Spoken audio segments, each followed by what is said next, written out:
Happy Tuesday, people. Welcome to Burn It Down with Kim Brown, being brought to you by the Real News Network.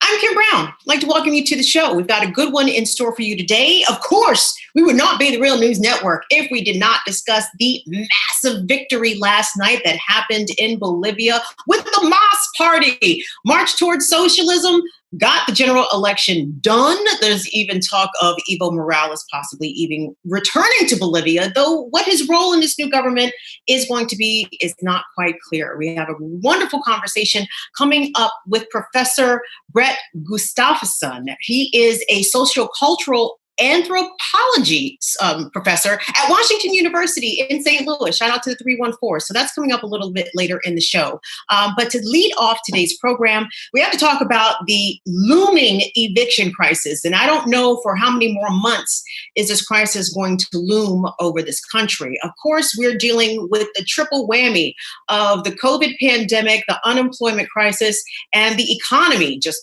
falling into the crapper. Of course, working class people are being affected firstly, and of course, more harshly than, of course, the elites. How many times am I going to say, of course? Of course. The 1% has been faring extremely well during the pandemic. Hundreds of billions of dollars being transferred northward to the 1%. But what has Congress and by extension the Trump administration done to help people remain in their homes? Well, so far, very little.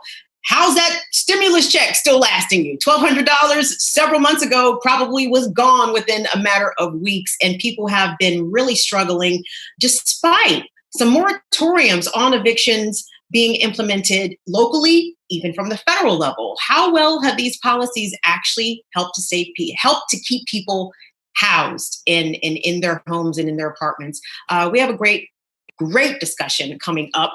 In fact, I'd like to introduce our two panelists who's going to join us today and get into some of the policies that perhaps are working, what is not working, and what needs to happen coming from Washington in order to help people. Because as we are very rapidly approaching winter time, what are we going to do if millions of people get put out of their houses in the middle of the coldest point of the year, in the middle of a pandemic? These are all things that we need to discuss. Of course, I want to thank you for watching us live on Periscope, on YouTube. Thank you so much. If you have any questions, feel free to drop them in the chat and in the comments. I will be sure to check them out. But first, let me introduce our two guests joining us today. I'm very excited. Alieza Durana is a journalist and a media strategist for the Eviction Lab, brought to you by Princeton University, a very important piece of data-driven journalism that Princeton has organized there with the Eviction Lab. She's going to tell us what that is. And we're also joined today with Edmund Witter. Edmund is the manager of the Housing Justice Project in Seattle. This is, correct me if I'm wrong here, Edmund, this is a pro bono project sponsored by the Bar Association in Washington that offers eviction representation for people who have to go to eviction court. Did I get that right? You did, and we do have staff attorneys as well, but we're basically the public defender for people who are facing evictions. Wonderful. Well, I want to welcome you both and thank you guys for making some time to speak with us. Alieza, before we even get started, people are, again, dealing with unprecedented economic hardships, with very high unemployment rates, with entire industries simply cratering, the service industry, restaurant industry, aviation is not doing so hot these days, and very little relief coming from Capitol Hill and the White House. But I wanted us to, if we could, take a look at some local actions, what some activist groups are doing across the country. And a video that made the rounds recently on social media was an amazing one by the Kansas City Tenants Association, where, number one, they have been staging actions all summer, ever since the pandemic kicked off. But 5 days ago, they showed up at, I believe, the Jackson County Courthouse, and this is what they did. Let's take a look.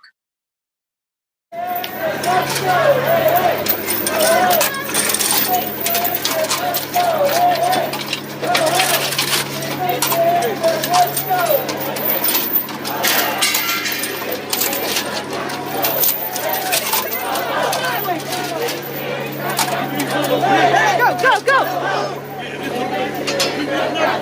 Hey, hey! Hey,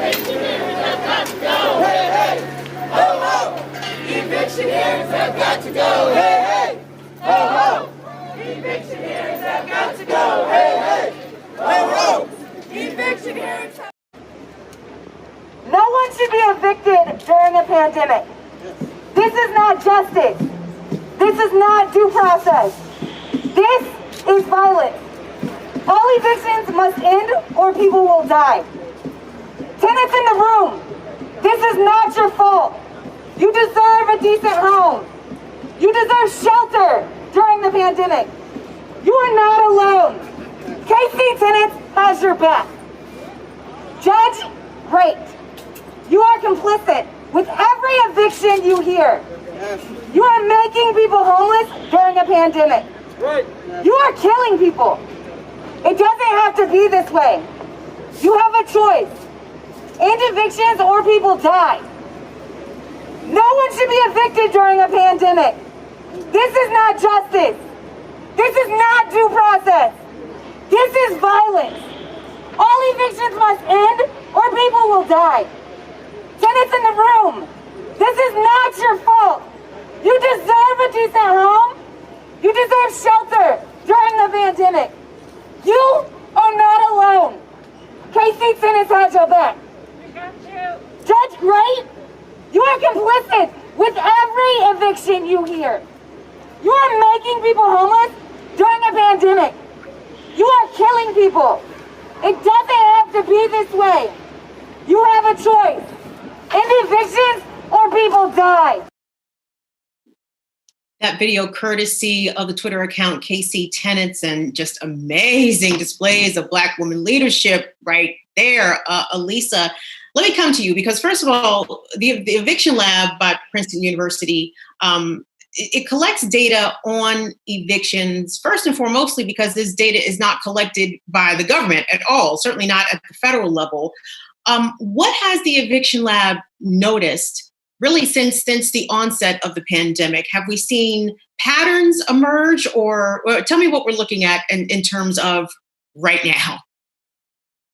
Absolutely. So, you're absolutely right that, the federal government does not track evictions. It doesn't track housing insecurity. And this is absolutely part of the legacy of racism that lives on in our policies and housing practices. So we track and study the prevalence, cause, and effect of evictions nationwide. And when we started, we suspected that there were many more evictions going on than anyone had realized. And what we found was that, even when unemployment was under 5%, we were still seeing 3.7 million evictions filed annually. That's 3.7 million families that, might have had their credit ruined, might have had to double up with family members or friends, suffered from depression, may have had issues, paying for medication or important other, family necessities. And many people think that they could have been protected from evictions during this crisis. And the truth is, like many other parts of our economy and policies, it absolutely comes down to where you live. And where you live determines, how many rights you have, given that, housing court is something that is adjudicated at the local level. So we have seen a lot of variety in terms of how many evictions have been filed and how families are being displaced right now. So, as of this morning, we had tracked over 83,000 evictions since the start of the pandemic. And the protesters, I just want to emphasize, this is not people's fault. The economy has tanked. People have lost their jobs through no fault of their own. And it is both important to support those families, but also to support public health efforts to reduce the spread of COVID-19 as well. So, thank you so much for having me on.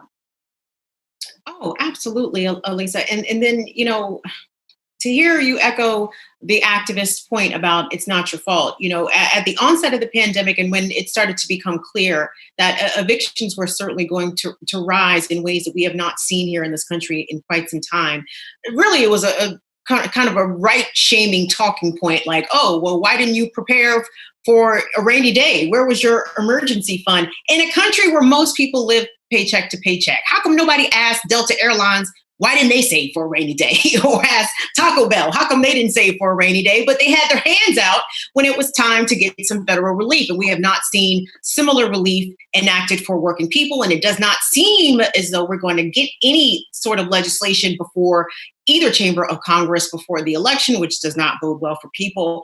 Edmund, I wanted to pivot to you for a moment, because in Seattle, we know is a high rent district city.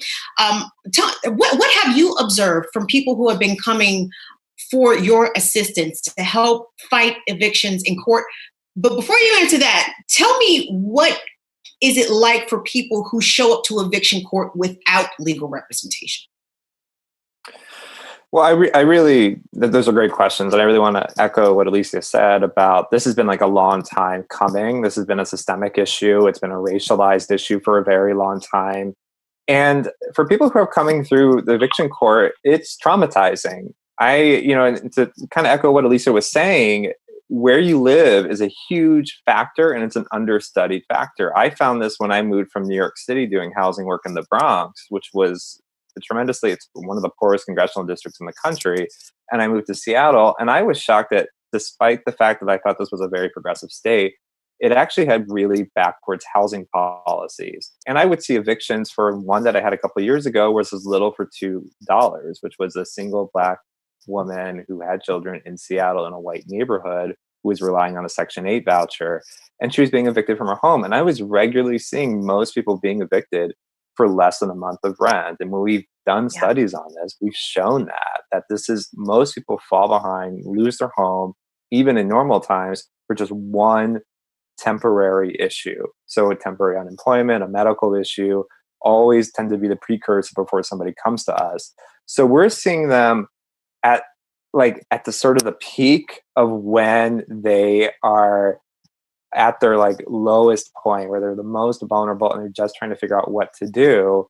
And evictions in some places, you can easily, maybe you'll hear the myth of somebody who gets a month or 2 months and how long it takes for them to evict somebody. But in my experience, most people get evicted in the same month that where they missed that payment. So they missed the payment on the first, and they're evicted by the end of the month. And that's a really quick time to have to change schools, have to try to relocate, try to figure out where to be. When in fact, when we surveyed our clients, we found that 3 out of 4 of them don't even find permanent housing. Most people either have to stay with friends or family, which is a temporary resort. They're completely unsheltered, or they go into the shelter system. And we found that a lot of people, when we've looked at medical examiner records, actually we've noticed that a number of familiar names of our former clients have ended up on those medical examiner records as homelessness deaths after they've been evicted. So the short of it is, it's traumatizing, and it's for people to go in it without any help, without any safety net. And this is, as Alieza said, very dependent on where you are, whether you have that legal help, whether you have that social safety net. If you don't have that, this is one of the most traumatizing experiences, and it can take so long to recover from it. And just as then they echoed in that video, eviction can mean death. And we know that statistically that it does mean death for a number of people. And I've had former clients who have been in that situation where it did mean that, tragically so. And so this is a serious issue. This is a long time coming. I think everything we're seeing now is the fact that we have not addressed this eviction crisis. We've not addressed our housing crisis for years in every single branch of government and throughout the whole country. Edmund, you mentioned racism, of course, being a major factor into the eviction crisis. In terms of the demographics of your clients and people that you observe in eviction court, is this mostly Black and brown, femme, gay and trans, mostly marginalized communities that are bearing the disproportionate brunt of evictions? Absolutely. Yeah. I mean, people of color are the majority of our clients, and people of color generally rely on rental housing more so, particularly Black households in King County in the Seattle area. About 68% of Black households rely on rental housing. So it's similar numbers for Latinx community. But whereas white households, it's only about 30%. And I always like to mention one other thing, which we don't have we don't call out, which is who are the landlords. When we've done a survey of Seattle landlords of 4,000 local landlords, about 83% of them were white. And this sort of dichotomy. It's not just the difference between like landlord and tenant isn't just who owns property, who's renting. It oftentimes comes down to race. It's one person who has an investment and the other person who's relying on a shelter over their head. And so when we fail to intervene effectively to protect tenants from homelessness, I always feel like we are making a racialized decision here. We're deciding that we're going to protect white investment wealth over people of color's housing. And I feel like this is just constantly continuing a problem that we've had, I mean, forever, frankly, for as long as we've been a country. But this is a huge issue, and I frankly it doesn't get addressed enough, is that we are making priority choices. And especially I hear this all the time from legislatures is, I would love to help the tenants that you're trying to help keep housed, but I'm worried about the landlords. And I'm worried about what they're going through. And I don't doubt that they have problems, but it's a very different problem. It's losing money on an investment wealth. It's very different than if you're trying to lose the actual one roof over your head. Yeah, and if I can just add to that, I think that to the point that you made earlier, Kim, like why aren't we asking property owners why they didn't have a safety net to cover rent? Like if we're treating housing as an investment, which, I don't think we should, but is the way that our system is currently constructed. Why aren't we asking more of our landlords than we are of tenants who are in a much, much more financially precarious position? So in addition to that, I just want to say, like, we do also have data at the Eviction Labs showing exactly what Edmund pointed out, that people are evicted for relatively small amounts of money. It's usually less than a month's rent. This was true before the pandemic, and it is true now. And I think that really disproves a lot of the claims that landlords make about, let's say the quote unquote terrible tenant that they have that is like $10,000 behind in rent. We don't see that in our data. So, and we also see that rental profits are greatest in low income neighborhoods. So, I'll leave it at that. And even the racialized way in which evictions are conducted. I mean, the police come to your house and throw your stuff outside. That is horrifying. That is traumatic. And as Edmund mentioned, once people get evicted, they are generally in unstable housing and they don't move to more permanent housing. So this leads me, panel, to talk about policy. Obviously, pre-pandemic policy for the unhoused and for people facing eviction, garbage, right? We have already established that, straight trash. But since the pandemic, we have seen really poor leadership, not only from the White House, but really from Congress as well, in terms of inaction, in terms of making sure that the people who need assistance the most, and a lot of times it comes in the form of cash assistance, but the Trump administration, the Centers for Disease Control under the Trump administration issued a nationwide moratorium on evictions. I believe that expired in early September. But as social media has shown us, that a lot of evictions were still very much taking place, despite the federal moratorium per the CDC and even some local moratoriums. So, Alieza, were these policies any good? Did they do anything? Clearly, they did not deter landlords from moving forward with the eviction process for many tenants. Kim, in places that put comprehensive eviction bans into place, so let's say like a Connecticut or Massachusetts, where they froze the filing of an eviction, the court process, and the enforcement, and they said no more, we saw few to no filings. But many of those state and local orders have now expired. And there were many more districts that, didn't have moratoria in effect or had weak moratoria, which has resulted in literally thousands of tenants that we're tracking through the process. And we're only tracking 22 US cities. So, an eviction moratorium is an important stopgap measure to ensure that nobody is physically removed from their home in the midst of a global health and economic crisis. But beyond that, a moratorium does not help tenants pay their rent, pay for food, pay for medical care. So we also need to be talking about immediate and generous action to support communities, particularly those most affected by systemic discrimination. And this could take the form, many forms of, food assistance, unemployment assistance, cash assistance, rental assistance. Like, we need to ensure that we do not see mass poverty emerge, which is very much happening at this point in time. So, we need to buck up and really overcome this like triple failure that we're seeing at the federal policy level, because these problems are much too big for individual municipalities or states to address. States and municipalities cannot take on debt. And we saw that, for instance, in a place like Houston, they made emergency rental assistance available in Houston, and they ran through it in 90 minutes. So clearly, in the fourth largest metro area in the country, the fact that they ran through all of their assistance in 90 minutes, and this was months ago, like, the pain that families are feeling right now is absolutely traumatizing, and we owe it to them to do better, because this is not a natural phenomenon, particularly in such a wealthy country. Yeah, the center. I'm sorry. No, Edmund, go ahead. Well, the Center for Disease Control moratorium, which goes on to the end of the year, I don't, it's something, it's better than nothing, but it hasn't been very effective from what I have seen. I mean, there was a reporter down in Houston who found that only 1% of tenants were actually making use of it, even though it was available for many of the cases that they were witnessing in the eviction court, because it just requires so many extra steps. And a lot of people just don't have the wherewithal or even the representation or the guidance to be able to do so, not to mention all the language barriers that kind of go along with that. And again, like, we do need robust rental assistance at the least. This is the thing that everybody agrees on, whether you're a landlord or a tenant, is that this is the easy intervention. It's one that's been on the table. It's been proposed by the House and the HEROES Act multiple times, and still we get nothing. We've had nothing, no real progress on it. And the result is that some places have had some rental assistance investments, other places are seeing nothing, and you're out of luck if you're in one of those.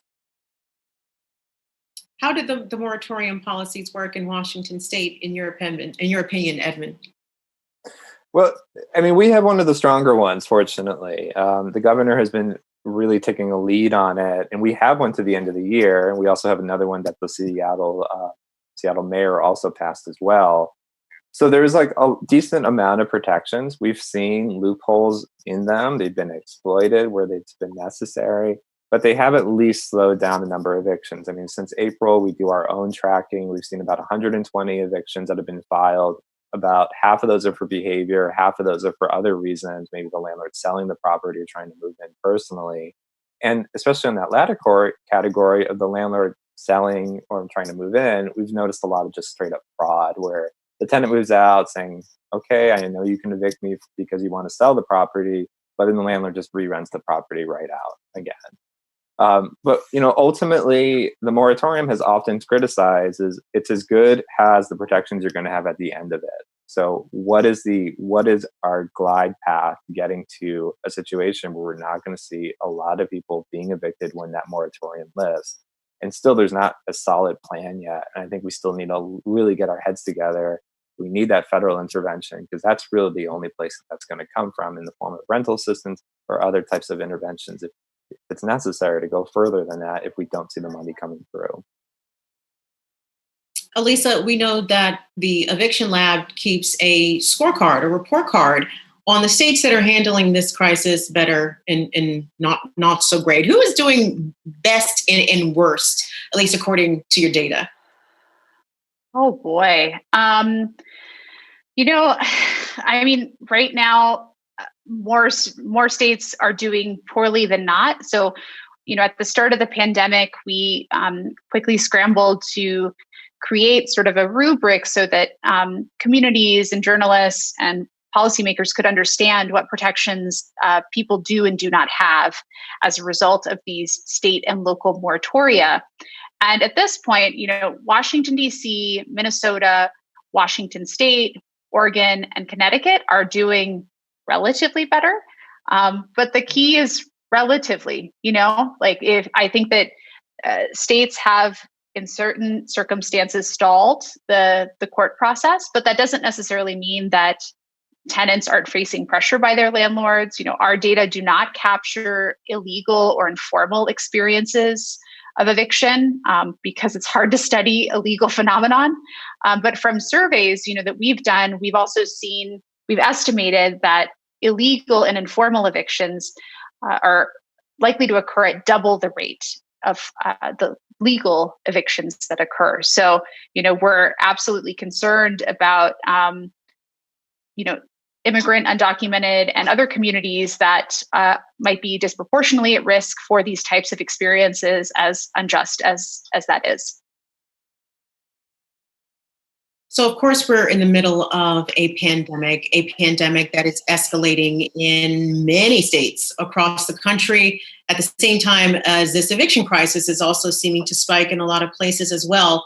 We're over 210,000 dead Americans from COVID-19. The president actually uses as a bragging point that we could have lost 2 million people, which would have been the case, according to health experts, if the United States had done absolutely nothing. From a housing perspective and a houselessness and a eviction crisis perspective, if the federal government continues to do nothing and or very little, in both of your opinions, what are the worst case scenarios that Americans could be facing this winter and headed into 2021? Again, still in the middle of a pandemic, by the way. Edmund, let's start with you. Well, I think the fallout's going to be bad. I mean, I think it's long-term destabilizing. I think it's, on the one hand, we might see a tsunami of evictions where you lift the moratorium and you see a lot of people being evicted. On the other hand, we might see a long-term downward trajectory. A lot of the tenants that I am dealing with right now are calling me saying, I have exhausted my savings. I pulled from my 401k. I've borrowed money from the people that I've had. I've maxed out my credit cards. I can't do this for another month. The safety net that I have is gone. And so people were already vulnerable to losing their homes in normal circumstances for just missing 1 month of rent. That's likely to become even worse down the road. So it's likely we're going to see more income inequality down the road. The public health consequences, if people are evicted and don't have other places to go, are going to be tremendous, because we know that that's just an easy way for people to spread this virus, spread the disease that is accompanying it. And it's ultimately going to have a really bad fallout. Again, just to kind of go back to the racial dimension is, we know from public health surveys that the people being most impacted by COVID-19 are Black and brown. We know from who's being impacted by who's filing for unemployment are Black and brown, or people of color. And again, the eviction crisis is being shaped by that racial lens too. The people who are being affected by it the most. And in Washington, from the surveys we've seen, so 42% of Black households are behind on the rent compared to 10% of white. Like, it's going to have another racialized impact. It feels like everything we've talked about in terms of race over this past summer, and that it continues to talk about, might ultimately just be completely amiss, because we're going to find that all of our people of color and those communities of color are going to be tremendously impacted by the negative health, employment, and housing consequences that are going to fall out if we constantly see just inaction from the federal level. Alieza, what are we potentially looking at if the inaction from the government continues? Yeah, so to echo Edmund's points, in the week between the CARES Act expiring, which was sort of the first stimulus attempt by the federal government, and then the CDC eviction moratorium being put into place, there was a 1 to 2 week window in between those policies, and we saw a massive spike in evictions beyond all historical records that we had. And I think that really offers a window into what might happen as soon as the moratoria lift around the country. It could absolutely result in mass poverty and trauma. I saw earlier this week that researchers at Columbia University and the University of Chicago estimate that there are now between 8 and 12 million people living in poverty that were not living in poverty before. My colleague Matt Desmond often says that eviction is a cause of poverty in America. The rent eats first. People are absolutely prioritizing paying their rent over things like buying their kids inhaler, or getting insulin for diabetes. All of these very important components. We suspect that the housing crisis will also start to hit people as they age, who are on a fixed income and might not have the savings. So it might be that we fall back to that experience that we had during the Great Depression, where there was widespread poverty and trauma around government inaction. So our response right now must be generous and swift. I was about to let the both of you go, but we got a great question from the comments.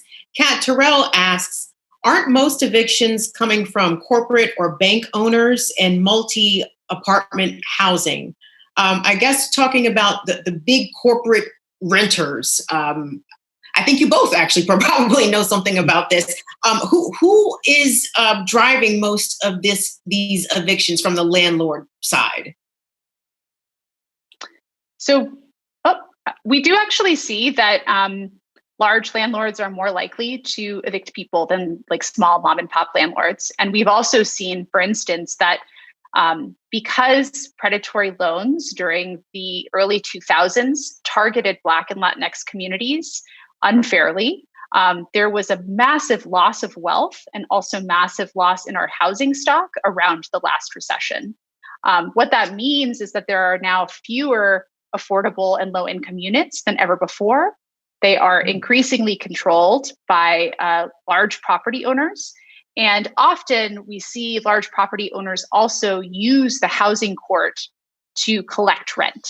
So if, John, who owns, let's say, 10,000 units, if Sally doesn't pay, if she pays one day late, that he will immediately take her to court rather than talking with her about a way that they can, make the rent payment or work out some sort of solution.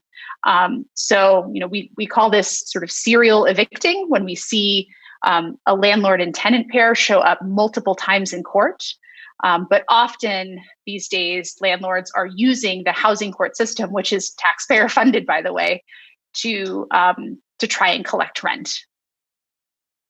Edmund, is that what you've observed in Seattle as well? It's mostly the corporate landlords using the eviction courts perhaps more quickly or more punitively than the homeowner renter? Yeah, the multifamily buildings and the property managed, or like ones that are run by property management companies, tend to be a lot quicker to evict. When we see people getting evicted for very small amounts of money, those usually tend to be driven by those sort of corporate landlords or property management companies. The flip side of it, though, is I often see probably the creepiest cases and sketchiest cases I ever see in the legal activity are often perpetuated by smaller landlords. So when I tend to see cases involving sexual harassment, changing the locks illegally, avoiding court process, it tends to honestly be the small-time landlord or somebody who maybe owns several properties, manages them on their own, and kind of preys on a sort of vulnerable, maybe a person who's been formerly homeless or a family that's been very desperate, provides them a kind of a pretty uninhabitable dwelling with usually a lot of repair problems, is very intolerant if there's like a dollar missed or they're late on their rent, and often uses a lot of that power, that sort of power imbalance to their advantage. So honestly, there's like flip sides to this. I mean, on the one hand, I see a lot of the corporate landlords very quick to bring people to eviction court.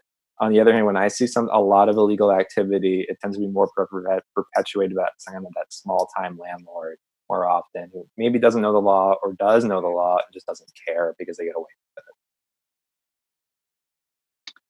Interesting, fascinating discussion with the both of you. I can't tell you how much I appreciate you joining us, and perhaps we have to have you on again because this crisis does not seem to be coming to a close anytime soon. In fact, it could get way worse before it gets any better. We've been speaking today with Edmund Witter. Edmund is the manager of the Housing Justice Program in Seattle, Washington, offering legal assistance to tenants who are facing eviction. And we've also been joined today with Alieza Durana. She is a journalist and media strategist for the Eviction Lab, a very, very, very interesting piece of data journalism brought to you by Princeton University. So check out the Eviction Lab online. They have some really, really interesting stuff. Alieza and Edmund, thank you both so much for your time today. Thank you so much. Thank you so much for having me. And if there are viewers of yours that are sort of in need of housing, we actually also host a database that you can see what legal and social services are located in your state and community. So if there are folks out there who need assistance, we're here. Thanks. Wonderful. Hey, who is ever manning the chat, can we get a link to the eviction lab and just drop it in the chat so people can find it? Perfect. Alieza, Edmund, thank you guys again. We appreciate it. Thank you. Thank you so much. So moving along on Burn It Down with Kim Brown, we know the eviction crisis is quite the bummer, but if we're looking for a little bit of election joy, we know we're not going to find it in the United States. even if the election goes the way you want it to go on Wednesday, November 4th, chances are a good majority of folks are not going to be happy. And that was not the case in Bolivia with a stunning election last night. Bolivia's MAS party, March Towards Socialism, scored a tremendous win with President Luis Arce. Hope I'm saying his name correct. Let's take a look, if we could, a snippet from the turn up in the streets of Bolivia after that election victory.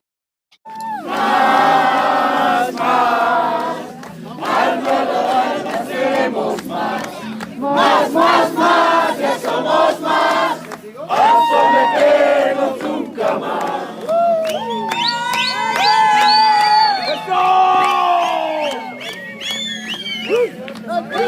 Unido, jamás será vencido. El pueblo unido, jamás será vencido. El pueblo unido. Man, I want to go down there and turn up with them. That looks like a lot of fun. So, of course, this is the big story percolating around leftist social media conversations today. And to get some clarity on it, we are joined today with Associate Professor of Sociocultural Anthropology at Washington University, Brett Gustafson. Brett, am I saying your last name correct? Yes, that's great. Hi. Thank you. Thank you so much for making the time to speak with us, Brett. We know that there is quite amount of jubilation on the part of the socialists this morning or this afternoon in Bolivia, but Bolivia has been in a state of political flux for a decent while. I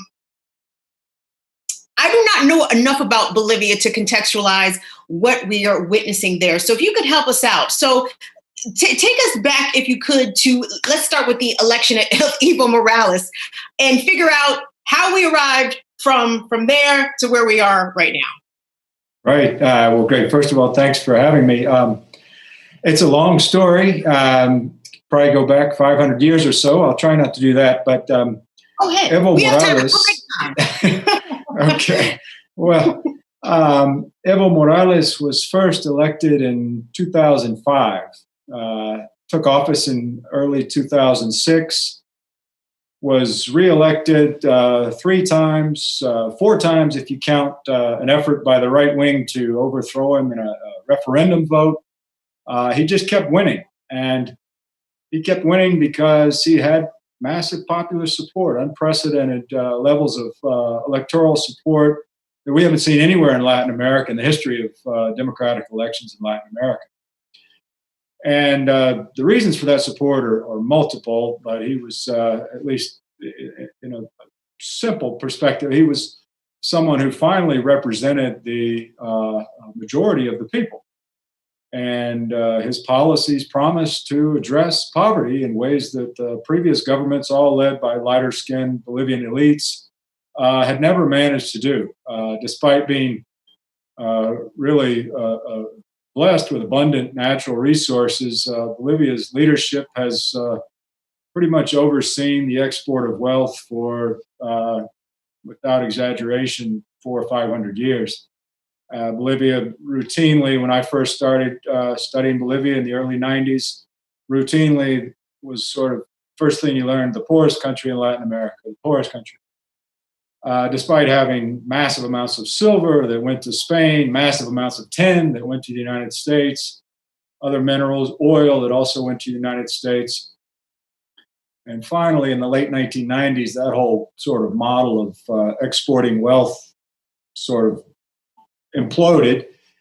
And around the same time, this young peasant farmers leader named Evo Morales started taking on a national prominence because it happened to be the case that the farmers he represented grow coca. Coca is the little leaf that is used to make cocaine. Coca is not cocaine. I chew coca pretty much everyone in Bolivia chews coca. It's not a narcotic in its leaf form. But Evo and the coca farmers had long been attacked by the Bolivian government for growing coca and the United States government with the war on drugs that escalated during the Reagan era, continued through Bush, Clinton, and even into Obama times. And Evo Morales was at the forefront of opposition to that war, which basically militarized this whole region where they lived, criminalized the growing of coca. They were using violent tactics against peaceful protesters, and that catapulted Evo into the national arena. He ran for president once, 2002, didn't do so great, ran again after a huge social uprising in 2003, and was elected with an overwhelming majority in 2005. I can stop there, or we can keep going on what happened after that. Well, what happens when they came to get Evo Morales up out of there? I can't ask it any other way. Yeah, when they came to get Evo up out of there, can you tell us what happened?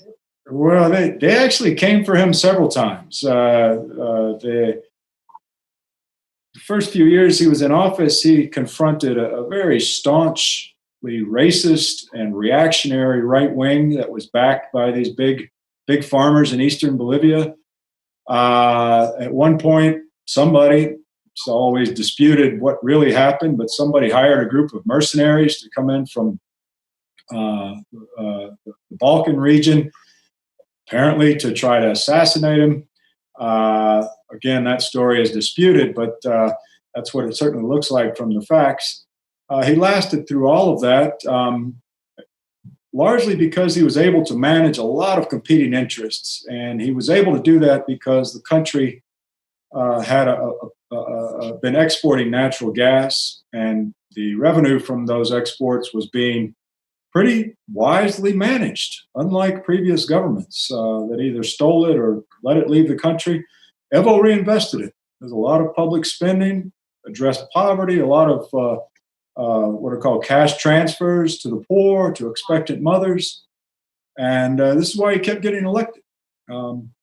Finally, the sort of thing that came to a head in 2015 or so, the question was, could he run for another term? He had technically been elected 3 times, but they didn't count the first one because they got a new constitution. So they said, well, you've been in there two terms. Constitution says you can have 2 terms. He and a lot of people who support him said, nope, he needs to go in for 3 terms. You know, you got Angela Merkel over there in Germany. She's been there forever. So why not Evo? Constitution was a problem. So he said, I'll have a national vote. The vote will be to allow me to run for another term. That vote happened in 2015, and he lost by about 0.5 percentage point, because despite the support, a lot of people said, you know what? We've had dictatorships in this country before. It's not really good for people to be in there for too long. You know, step down, somebody else can run. There was also some other tactics from the right to try to beat him in that vote. But anyway, he lost that vote narrowly. Evo said, okay, well, I'll appeal. I'll appeal to the Constitutional Court. He appealed to the Constitutional Court. The Constitutional Court decided, you know what? Term limits are a kind of a run against human rights. Everyone should be able to run for office if they want to in a democratic system. So they overthrew the referendum results, and he got to run again. So fast forward to 2019, when that election campaign was actually happening. Evo was running, had a lot of support, but the opposition said, you know what, you shouldn't be running anyhow. We don't think this thing's legal. We're gonna do everything we can. Doesn't matter if you win fairly or how, you know, if you win, we're gonna call fraud, because they just thought that he shouldn't have been running anyhow. Nonetheless, all the legal sort of I's were dotted and T's were crossed. So it was a legal campaign, but the right-wing opposition, and there were a fair amount of people who weren't right wing, but also said, you know what, Evo, you shouldn't be running. But anyway, it was the right wing that was most outspoken, and they decided that he needed to be ousted. So the elections happened in November of 2019, just 11 months ago. There was a lot of confusion on election night. Accounting system was shut down. Once something's shut down, people start saying something's going on, calling fraud. The opposition, mostly middle class urbanites, went into the streets, started blocking streets, and then there was this real sort of outspoken reactionary sector of right-wing Christians from the eastern part of the country, and they were organizing armed groups. These guys on motorcycles with baseball bats and weapons were intimidating Mas supporters, and they created a situation of instability that finally led to the police. They call it a mutiny. The police refused to keep order. I mean, we want to abolish the police here in the United States, but at any rate, at that moment, the police were supposed to be keeping order. They refused to go into the streets, and a lot of other smaller details that we can get into if you're interested. But at the end of the day, the military high command went on television and said, Evo, you need to step down. And he said, okay, I'll resign. When the military goes on television and says, you need to step down, we call that a coup. And that's what happened. He flew to Mexico first, and then he flew to Argentina, and that's where he is today. But he's cheering right now, though, because his party came back. So it was definitely a situation for Evo, get out or we will put you out. So he did not have a choice in the matter. You know, Brett, I wanted to ask about the level of U.S. interference in the region, and specifically in Bolivia, not just U.S. interference, but corporate interference. Several months back, I wish I could find the tweet, but he had since deleted it. Elon Musk, the founder of Tesla, whose cars use lithium in their batteries, he had tweeted a crass joke, I suppose, in reference to Bolivia, basically saying, you know, if we want the minerals, we'll coup who we want to coup. And a lot of people took that literally, and for good reason. So the level of corporate interest in the United States governmental, I guess, meddling and interference in the Morales administration and then the subsequent elections, how big of a role did that play? And last night's victory, many are viewing as a defeat to U.S. imperialism in the region. What are your thoughts? Well, to the last part of that question, certainly to an extent, it's a major defeat to the U.S. position. To the first part of the question about corporate intervention, since day one, I mean, I just finished writing a book about the history of oil and gas in Bolivia, and since day one, that has been under the thumb of the United States and the United States oil companies, right up through the 70s and 80s. The U.S. government has intervened several times, backing military dictatorships in Bolivia. Lyndon Johnson invited this military dictator up to his ranch in Texas back in '65 or so, after this guy had massacred Bolivian peasants. So there's a long history of U.S. intervention. As far as this current moment and this current coup, it's a little more complicated because now Brazil, which is a big neighbor right next door, Brazil is very much interested in Bolivian gas and Bolivian land. So Brazil has sort of had its hand in there stirring the pot as well. The United States surely, well, we know the United States has been financing opposition groups during the Evo Morales period. It's been possible, at least right now, to say that they had a direct hand in what happened last November. Certainly there were signs that the opposition was getting tacit approval from Washington.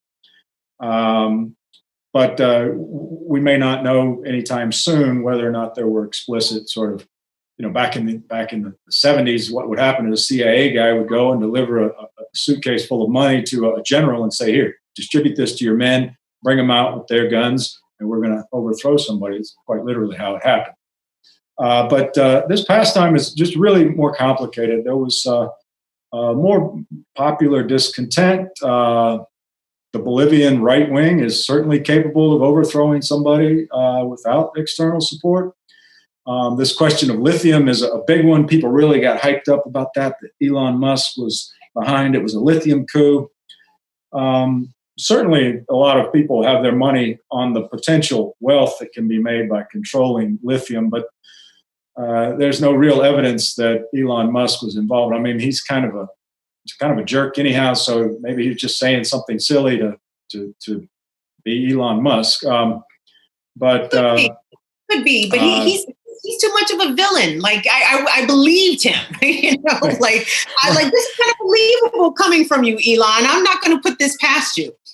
Well, you know, as I say, it's hard to say right now, and I certainly don't want anyone in your audience to say I'm an apologist for Elon Musk or U.S. empire. This is all I've been critiquing my entire professional career. I'm just saying that we don't know right now that the lithium was, at least the people who were trying to get rid of Evo Morales, the ones who wanted more control of the lithium were the people who live in that region. And these right-wing folks from the eastern part of the country, they wanted to have a more federalist system of control. They didn't want that wealth being redistributed nationally. It's kind of like we have here with oil in Texas. Like, you know, if we had Evo Morales get elected here, he would say, all right, I'm nationalizing the oil. Texas, you can't monopolize all the wealth. We're going to distribute that where people need it. That was sort of Evo Morales' view of gas and lithium as well. We're going to redistribute the wealth. Those elites in those regions where the wealth is found, they want it to stay there. So, but yeah, no, Elon Musk makes a great villain, and I'm sorry I can't confirm that he was in fact behind the overthrow of Evo Morales, but if someone wants to go with that story, and that's okay by me.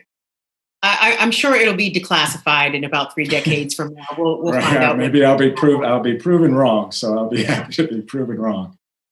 We'll tell you what. I mean, again, we're discussing the jubilation in Bolivia because of this socialist victory with President-elect Arce. If we could, Dwayne, let's take a look at the video of I think it's labeled Bolivian labor leader details the victory and his feelings surrounding the victory. And it is subtitled for all of us, myself. When I say us, I mean me, who does not speak good Spanish. I could only understand about 30% of what he said, but let's take a listen and you can follow along with the captions below.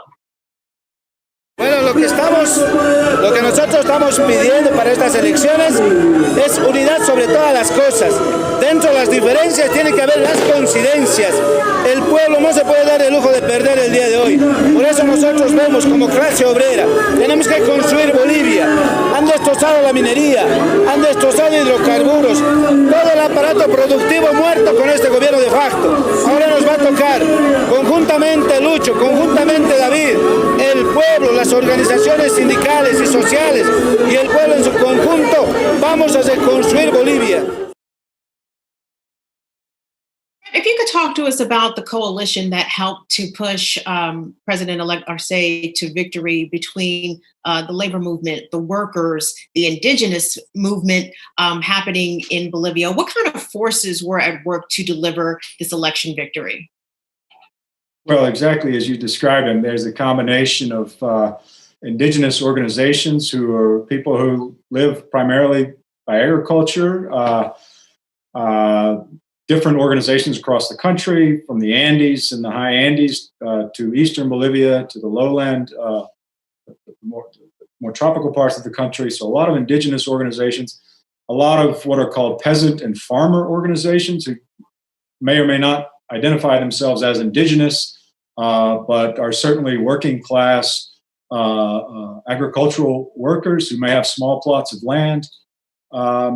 But also a very large number of urban Bolivians who may be part of an organized labor union, but in fact, the organized labor unions are relatively a small percentage of the working population, simply because they were sort of gutted during the 1990s, and formal labor is not widespread in Bolivia. Something like 70% of the population is in what people call the informal economy, for lack of a better term, meaning they don't have steady work. So they're not in organized unions. Nonetheless, whether you're a shoe shine kid or a domestic worker, or you sort of sell goods on the street in a market in the city above La Paz, El Alto, Bolivians are highly organized.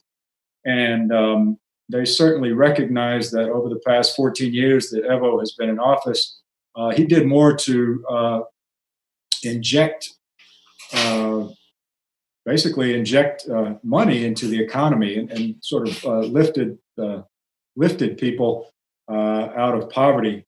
So those are the forces that came together. And so the language that you heard that the workers speaking there, that language of the pueblo, or the people, and the unity of the people. When someone says pueblo, they're not talking about the whole country, all the people of Bolivia. They are talking about the people, meaning the working people of the country, who we're talking 75% of the population, as opposed to the elites. It's kind of the Bolivian version of saying the 99%. And whereas there are plenty of folks who may not agree with everything that Evo did, after suffering through the 11 months of that coup government, they called itself the transition government, but it sure took a long time to transition, with the pandemic on top of it. And that government was not only illegitimate for many people, it was also incompetent. It was absolutely incompetent in the face of the COVID pandemic. And it was also corrupt. I mean, there was this huge case of one of the minister of health apparently was behind a scam to buy ventilators at an overprice in Spain, resell them in Bolivia, and take the profit. You can imagine someone in the midst of a pandemic trying to pull a deal like that. So people were just disgusted. And they had a view of what kind of government might come if Evo didn't come back. So sorry, I get excited. No, it's fine. It's fine. When you talk about marking up the price of ventilators, my joke that fell flat sounds like a member of the Trump administration. It sounds very, very familiar. Brett, we only have a few minutes left, and I wanted to ask before I let you go, first and foremostly, like, what is on the socialist agenda? What is on the agenda for the people of Bolivia with what this party intends to do that now that it's in power? Well, that's the $50,000 question. And I like to remind people that the name of the party is the Movement Towards Socialism. We're not quite there yet, and Evo didn't quite get there either.